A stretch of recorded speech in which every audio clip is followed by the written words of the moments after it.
What's up, guys? This is Anjos.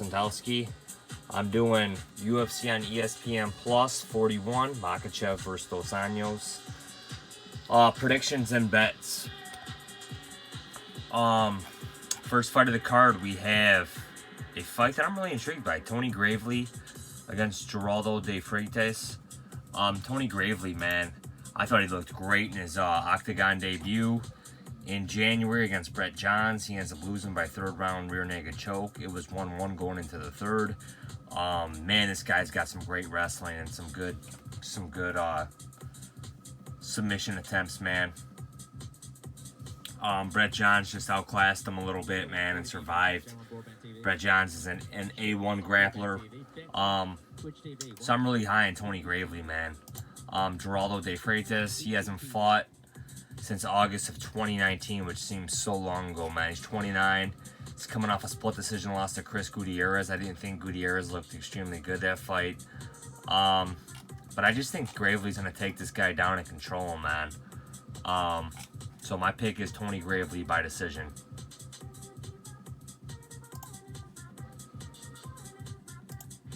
Second fight of the night, Randa Markos against Kanako Murata. Randa Markos, man, she's on a 2-fight losing streak. She lost to 2 up-and-comers, Amanda Ribas and Mackenzie Dern. She normally exchanges wins and losses. She's been around a long time in the UFC. And they kind of just use her as a feeder for up-and-comers, man. And I don't think it's any different here.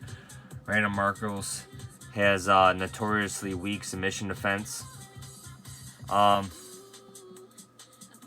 So Kanako Murata, 27 years old, 7-fight win streak out of Japan. She has most of her wins by submission, and I don't think it'll be any different with this fight, man. I predict a first-round finish for Kanako Murata. And that's an exciting Japanese prospect to watch in the women's strawweight division. Third fight of the night, Smolka against Jose Quinonez. And I'm not too high on Smolka, man. I used to be high on Smolka back when he fought at flyweight. He fizzled out of the UFC. He did pick up a win, I think, over Ryan McDonald 2 fights ago. Lost to Casey Kenny his last fight.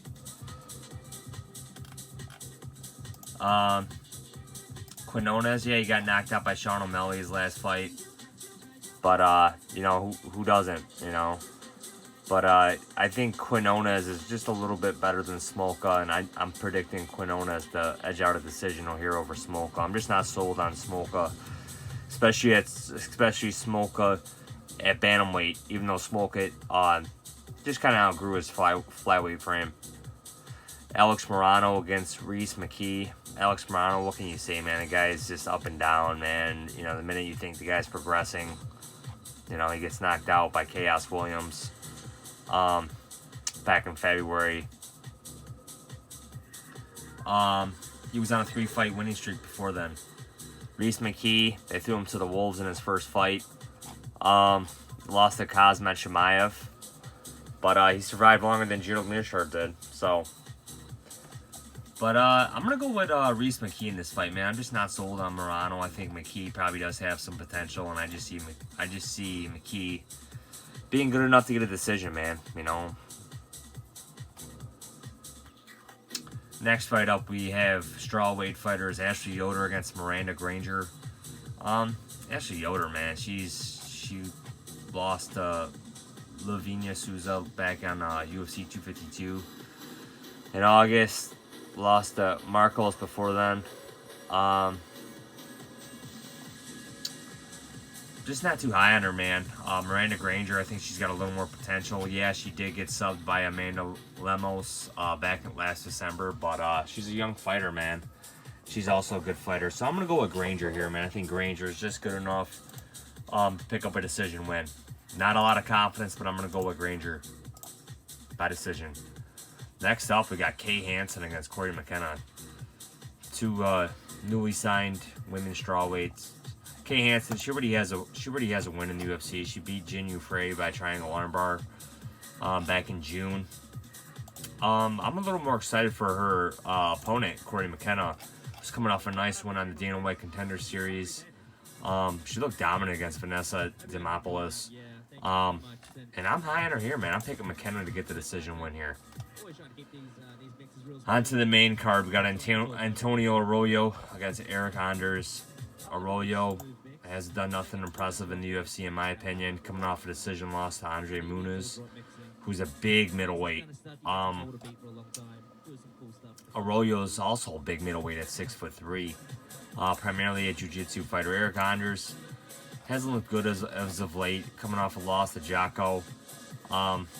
Just hasn't looked really that good in a couple years, man. You know, but I'm gonna go with Anders, man. Now that he's back at middleweight, I'm expecting him to have enough in the tank, man, to get a decision win over Arroyo, but not a lot of confidence in this pick either. Barberena Rodriguez has been scratched. It hasn't been removed from Tapology yet. Barberena had emergency surgery. Dontel Mays against Roque Martinez. Heavyweight fight. Mays is on a 2-fight skid. He's primarily a stand-up fighter. Has a nice win over Muhammad Usman in his regional scene fights. Lost to Cyril Gane and Rodrigo Nascimento in the UFC. No shame in either of those fighters losing to either of those. Nascimento is coming off a knockout loss to Chris Daukaus. Roque Martinez took a fight on short notice against Alexander Romanov. Got subbed. Got dominated in that fight. I'm going to go with Mays by decision. Not a lot of confidence, man. I'm not high on either heavyweight, to be honest. Julian Marquez fighting Saparbeg Safarov. Safarov, a notorious cheater, cage grabber. He does have heavy power, though, man. Great stand-up fighter. He's been weak with his submission defense. Marquez hasn't fought in 2 years. 2.5 years. Coming off a split decision loss to Jericho. He does a podcast with Kendra Lust now. I'm gonna go with Safarov for the upset here, man. This guy's got power. I think he can knock out Marquez, but not a lot of confidence. But I'm gonna go with the underdog here with Safarov, first round TKO. Co-main event: Abdul Razak Alhassan against Chaos Williams. I'm gonna go with Alhassan here, man. Alhassan actually impressed me in his loss to Munir Lazzez. What impressed me the most is that Alhassan's chin held up and his cardio held up, in my opinion. And I was looking for both of those things, man, especially his cardio. And he was coming off a long layoff prior to that and looked all right in his loss to Lazzez, even though Lazzez did beat him. Chaos Williams coming off a big win over Alex Morono, first round knockout. I don't see that happening here with Alhassan. I see Alhassan finishing Chaos Williams, first round knockout. Main event: Islam Makhachev against Dos Anjos. I've been high on Makhachev since 2015. Man, and it's finally great that this guy is finally getting his shine, man. And he's going up against a former champ and a guy that was dominant during that time.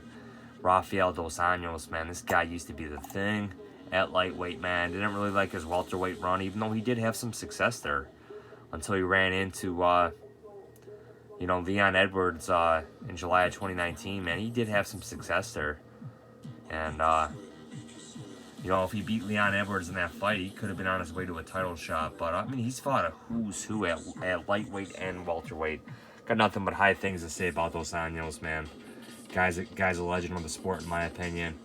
And now he's dropping back down to lightweight, so it's going to be very interesting to see what he looks like, man. And he's a 5-1 underdog against Makhachev, man. Makhachev, what can you say, man? The guy's improving his stand-up. Train with Khabib, and Khabib's late father, man. The guy's great. He hasn't fought in over a year when he beat Davi Ramos. This is a big step up for him, man. This is his biggest fight at lightweight, but I think he passes it, man. We're getting a mid-30s Dos Anjos, dropping down to lightweight in the first time. Makhachev is still 29 years old. Great fighter. I just think he can control Dos Anjos, man, and just pick up a decision win here. These are my predictions for UFC on ESPN Plus 41, guys. I do not have any bets for this card, but these are my official predictions. Thanks for joining me, guys. Bye.